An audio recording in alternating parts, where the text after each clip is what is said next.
In the late 1990s, Mark Protosevich wrote another adaptation of Richard Matheson's masterwork, I Am Legend, at the behest of Warner Brothers. It showed very little resemblance to the original source material, opting to go for more of a big-budget blockbuster than the small, harrowing personal story of Matheson's original novel, despite some decent character work in the script. It was getting around Hollywood and became one of the biggest and best action scripts at that time. Many famous people like Michael Douglas and Tom Cruise were very interested in the project.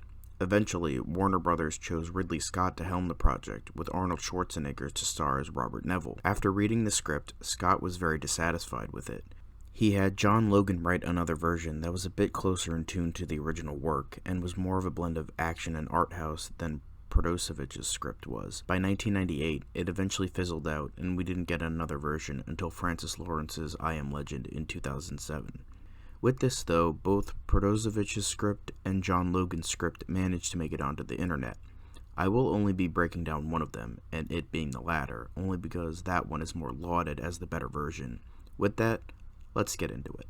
The script starts off with Robert Neville in a hotel room getting a call about his wife, and he looks concerned. He goes to his place of business, which is a construction site, as he's an architect. He tells them he's going home, and he heads off. We keep getting tidbits of info through TVs and radios.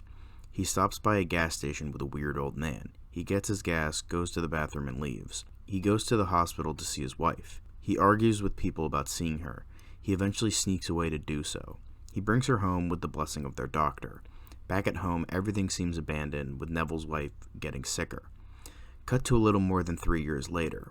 Neville is alone in another house. He goes about his day. Turns on some music, Gimme Shelter by the Rolling Stones.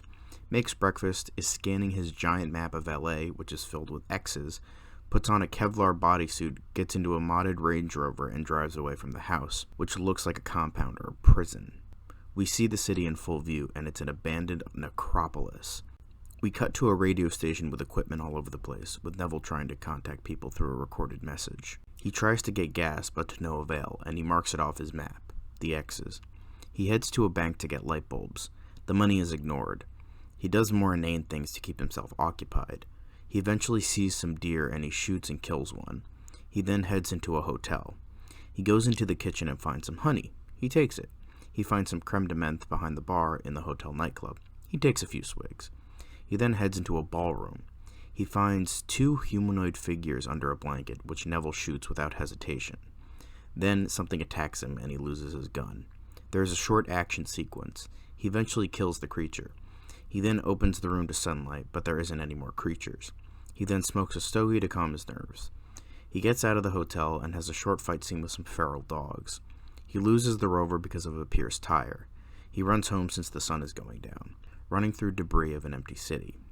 Cut back to the ballroom of the hotel, and as it turns out, there are more creatures, ready to feed. But we don't see them properly, just in shadow. It turns out, though, Neville isn't going home, but to a safe house. It's a big apartment building that is booby-trapped. He goes up to the 5th floor and enters an apartment that he set up for himself. He makes himself at home. Cut back to his abandoned rover. The band of creatures come out of the hotel and catch Neville's scent and head towards his direction. Neville looks like he's preparing for a war. The creatures are running towards the building, and they are all described as tall and muscular and called hemocytes in the script. They reach the building, and it's quiet at first, and then the leader sees Neville and orders them to attack with a loud inhuman screech, and Neville opens fire. He kills a few. They start leaping at the fire escapes, slashing through the wrought iron doors and climbing the building. Neville is shooting at all of them. This continues for a while. He eventually pours gas down the building and lights it with a Zippo. They find his secret entrance and go inside. Some die because of the booby traps. He goes back inside and starts shooting at the creatures. He eventually runs out of ammo. He runs back up to the roof where he encircles himself with gas and lights it on fire, keeping them away. He starts shooting at them with his pistol. We then see the leader in full view, and we see that he has no skin. Neville tries to kill it, but he's out of bullets. They then retreat to the surprise of Neville. But then he sees sunrise. He shoots the water tank and it douses the flames, but also washes him away. He is thrown onto a burning fire escape where he is set aflame. Very ironic. He then jumps into a window where he rolls, the flames are doused, and he lets out a deep breath, exhausted. Robert Neville lives another day. He's then back at home. He takes a dip in his pool for a bit. He gets dressed and puts Life During Wartime on his stereo. He sterilizes his wounds, he marks off the safe house on his map, feeds his chickens, checks his garden, and plucks an apple from one of his fruit trees and starts eating it. He goes to his garage and checks his vehicles. He begins maintenance on a Hummer and then begins to mod it like with the Rover. He then eats a formal dinner by himself, while teaching himself French. He then puts on a tape of his wife while drinking cognac. He is a heartbroken man. Cut to outside with the tribe of Hemocytes and their leader. The leader attacks and kills a horse. It feeds. Another Hemocyte wearing a silver locket tries to eat alongside with him, but he swats her away. But then he shows some regret and pity and lets her feed with him. The next day, Neville tends to his vegetable garden. He then heads to his telescope and sees a tall building in the distance, called the Branson Building, and it then cuts to him driving next to it. He then heads into a store across from the plaza. He scans the building as we hear a voiceover from Virginia, Robert's wife. He is then about to head back downstairs when the floor caves in and his leg gets trapped in wire and debris. He gets knocked unconscious and it snaps to black. It's nighttime and we see two Hemocytes drinking some rainwater. There is a beeping and it's Neville's watch.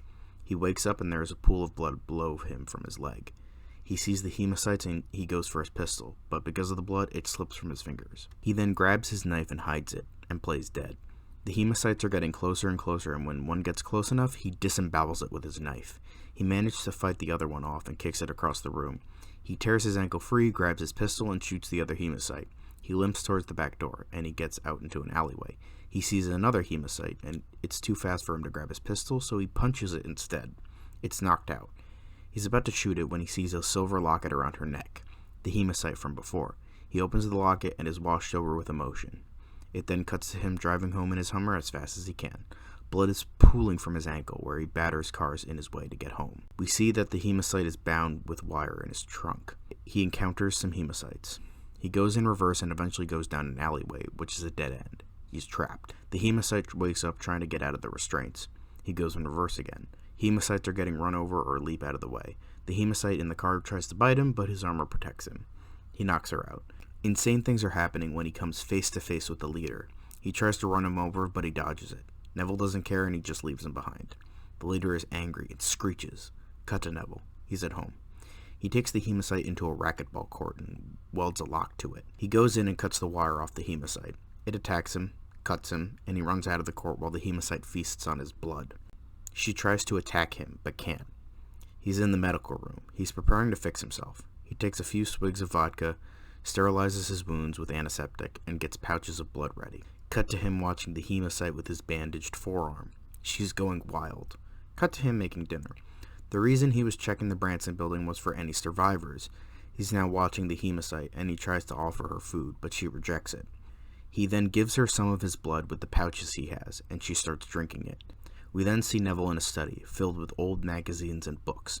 He's looking for something specific, a magazine from 1999 about a possible cure for the virus, with it being AB blood, the rarest blood type. He checks on the Hemocyte one last time and sees under her clothing and bandages that she doesn't have any skin either. She looks at Neville and he realizes it's a woman. He tries to talk with her, but she just goes back to her corner and Neville goes to sleep. But he wakes up to screaming because sunlight is pouring into the court. So he nails a tarp over the skylight. He gives her more blood and she's starting to trust him.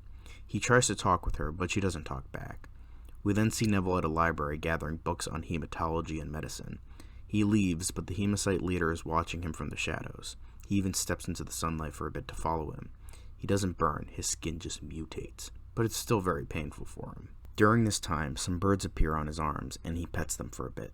Cut back to the woman who is screaming and writhing in pain. She is more human than before.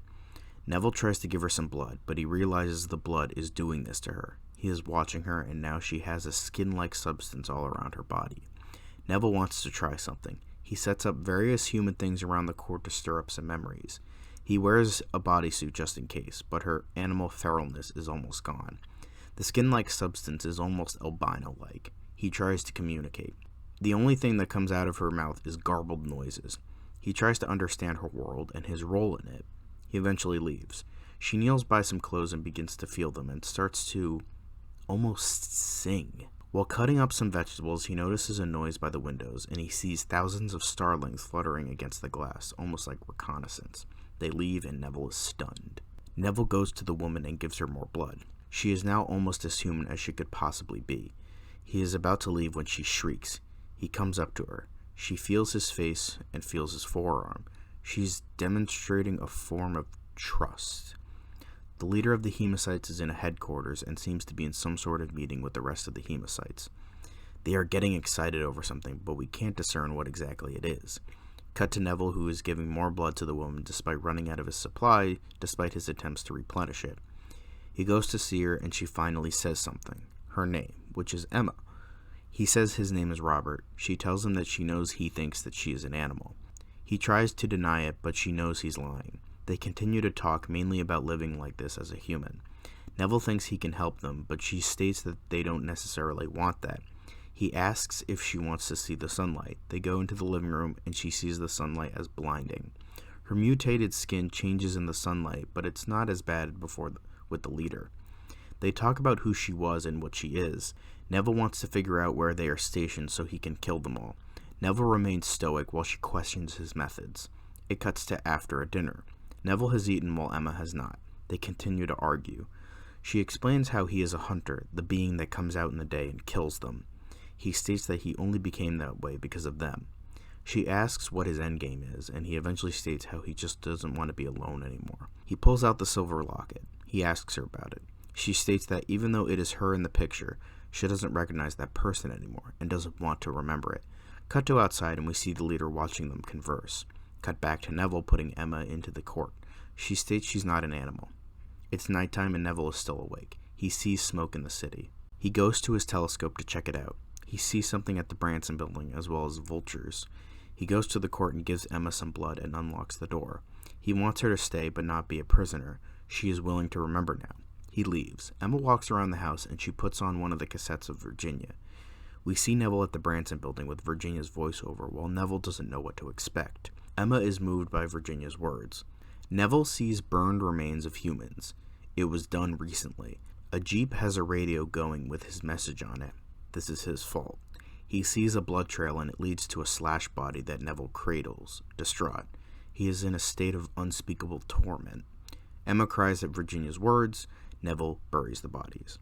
The leader is behind her. She turns and is surprised by his attendance. Neville gets back to the house to see it is now in flames. He goes inside and is searching for Emma. He tries to salvage various things, but everything is burning. He eventually leaps out of a window into his pool. He is swimming down further on as his explosives catch and his house explodes. He eventually gets out of the pool and he sees Emma slashed, bleeding, and dying. The leader thought she was infected by him. She tells him to leave and he states that they will both go. She smiles knowing she won't make it and thanks him for letting her remember. She dies. He's heartbroken. We continue to hear Virginia's voiceover, stating how she thinks he was chosen in a way, how he is legend. He leaves LA behind forever. However, the leader and 30 Hemocytes are following him. He stops to put gas in his tank. He hears movement but doesn't care enough to grab his gun. It was just a coyote. He goes back into his Hummer and rides off as the Hemocytes follow. He stops in an abandoned town. He goes into a market and grabs some water. He falls asleep. He has a nightmare about his wife being covered in ants. He wakes up the same and brushes them off. He goes outside. The Hemocytes are almost upon him. Despite it being sunrise, the leader is relentless. Some of the Hemocytes die in the sunlight. Stronger ones grab their wrappings and continue on. Neville is taking stock of his Hummer. He notices a ton of starlings around the tops of the buildings. He tries to get his machine gun, but the Hemocytes and starlings are too fast and they attack. They try to go for the eyes and Neville starts shooting, not in any particular direction. He kills some with his continual firing. When he gets his sight back, he aims and kills some. His Hummer is destroyed from his firing. No escape now. He scans the area. Nothing. They're planning something. He goes into the sun where he's safe for now. Then he hears movement. One leaps towards him. He kills it. Two others slam into him. They go through a market window. He tries to shoot them but can't seem to get them. There is then nothing. They are stalking him. He goes to the back of the store, can't see them, and is worried. Then he decides to drop kick the back wall. He does so and the sunlight rushes in, and the Hemocytes are screeching because of the light. He shoots and kills both of them. He goes around the front and picks up his machine gun. Silence. He screams to the heavens, begging to finish it. Then the leader pulls him under into the sewer. He kicks the leader in the face. They fight, then Neville retreats. The leader smiles. Neville is going down tunnels, trying not to panic. The leader follows him. Neville dives under the water. The leader is looking for him but can't find him. He goes down another tunnel. Neville silently gets up from under the water. He gets out a flare. The leader turns around and he lights it. The leader is blind. Neville fights him with the flare, then kicks him into a wall. The flare goes under. Neville goes back up while the leader is dazed. Neville goes into a nearby bowling alley. The leader follows him. He's looking around. Predatory. He thinks he sees Neville, but it's just a trap set by him. They fight. Neville eventually stabs and kills the leader. He falls. Neville sees a wallet on the leader. Similar to the locket, there is a picture inside of the leader, previously known as Terry McCabe, with a family. Neville hangs his head. He then comes out of a pharmacy with his face bandaged. He ditches his body armor. He tries his Hummer, and it of course fails. He grabs the picture of Virginia. He doesn't know what to do now. He sees something glistening in the distance. He heads towards it. Cut to the bowling alley, and we see a hemocyte overlooking the leader's body. He screams. We follow Neville to an abandoned Air Force base. He is still following that glisten. Then we see a boy. The boy asks what happened to Neville. He can't answer because of his amazement. The boy asks his name. He can't answer. The boy asks again. He states his name is Robert Neville. Cut to black. Despite this script receiving tons of praise after this film was canceled and it getting leaked onto the internet, I will say that this script was almost great. It had a lot of great elements, like the isolation Robert Neville felt, having the entire first act almost devoid of dialogue, the hemocytes being incredibly creepy, and overall, a very well done and executed story, with plenty of neo-Western elements as well, in addition to the well-described and fast-paced action. However, the reason I do think it's almost great and not totally amazing is still the fact it's still not a good adaptation of the book. Pretty much every single adaptation we've gotten, from The Last Man on Earth to The Omega Man to this to the Will Smith movie, which I'll get into in a minute because I have a lot to say, not one person understands the book and its point. Hell, they don't even know what the title is supposed to symbolize.